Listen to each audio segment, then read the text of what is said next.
Well, it's great to be back at NOAH. Did you know that 4 million people in Germany are wrongfully rejected by banks each year? 4 million people that actually deserve to get a loan, but don't get a loan. I find that number quite impressive. And we know that it's 4 million people today, but we didn't know that 10 years ago when actually we created auxmoney. And at the time, it was my friend and co-founder Philip who was a self-employed person at the time with steady income, with good income, and he was applying for a loan with a bank, with multiple banks actually, but he couldn't get one. He came to me, I was a bank at the time, and said, okay, let's look into this. This is interesting. They all give me a reason, and that's because I'm self-employed. And I can't accept that. That's not good enough because I'm good credit. And it was then that we developed the mission for auxmoney, which is to make loans widely accessible. And that is the mission that we created for ourselves back then, and that's the mission that is still valid for us. So it's our mission to make loans widely accessible. So how do we do that? First of all, you have to have an efficient model if you want to make loans widely accessible. So what we do is, on the one hand, we have the borrowers, on the other hand, we have lenders, and we bring them together on our marketplace. So we cut out the bank as a middleman, but through our marketplace, we bring those two parties, borrowers and lenders, directly together. That's good, but that's not sufficient. What else do we do? Well, this is the key asset. We have to look at people differently. If we want to make loans widely accessible, we have to look at people differently. So we look at thousands of data points, which you can see here on the left side. Thousands of data points, and that's obviously more data points that banks look at.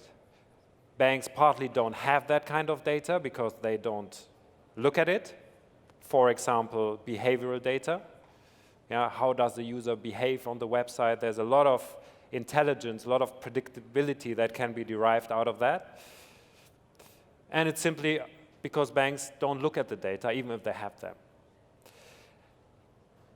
So we have more data that we look at. That's one key ingredient, but the other one is you have to be smart at how to combine the various data points that you see.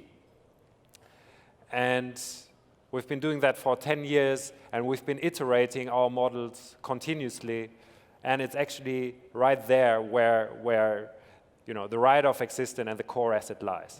So let me give you an example. Who of you thinks that we look at, for example, we look at credit card data. How many credit cards does a person own? Who of you in the audience thinks that owning a lot of credit cards is actually a sign of good credit behavior? Okay, no one. Interested. One person. Who thinks that owning little, a small number, or no credit cards is actually a good thing for credit card? Okay, quite a few hands here. And a lot of people that didn't raise their hands. Actually, you're all three right. Everybody's right. You can't tell just by looking at that in itself. You have to add other criteria as well. For example, the age, the time of employment, the issuing bank of the credit card. All that plays an important role when determining, does that factor actually play an important role? And is it predictable in order to tell whether that person is likely to default or not? So this is our key asset, and that's what we think we do well in order to make loans widely accessible.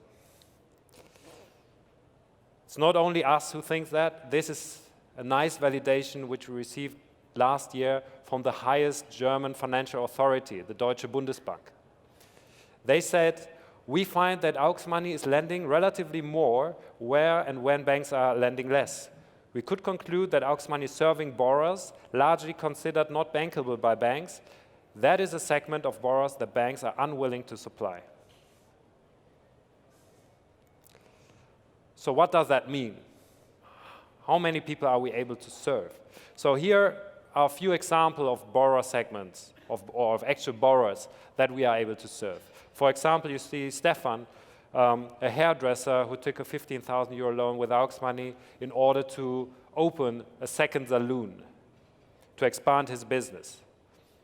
The same is true for also called Stefan. The other guy, Stefan finished his studies. He already took employment with one of the 4 consultancies, and he used the time in between to go on a world trip. And he took an AUXmoney loan to do that. All people that could not get a loan at a bank for the wrong reasons, and which we happily served. And this is a 22 billion euro market each year. So every year, I said 4 million people, that translate into 22 billion of potential volume that banks are wrongfully not serving. So that's a big number, 22 billion. At the beginning of the year, we secured a very large part in order to get to that ambitious goal. That's a 1.5 billion funding that we received on our marketplace in order to serve more borrowers by an insurance company. And that will help us delivering on our mission to serve more people. At the end, I would like to share, we're all here at the conference in order to gain insights, and I always find it quite interesting when talking to other entrepreneurs about how they use data and how it makes their business model better. And I call this economies of data that we have in the AUXmoney ecosystem. And it works the following way. The longer the track record we have as a platform, the more investor trust we have, because investors like a long and good performing track record.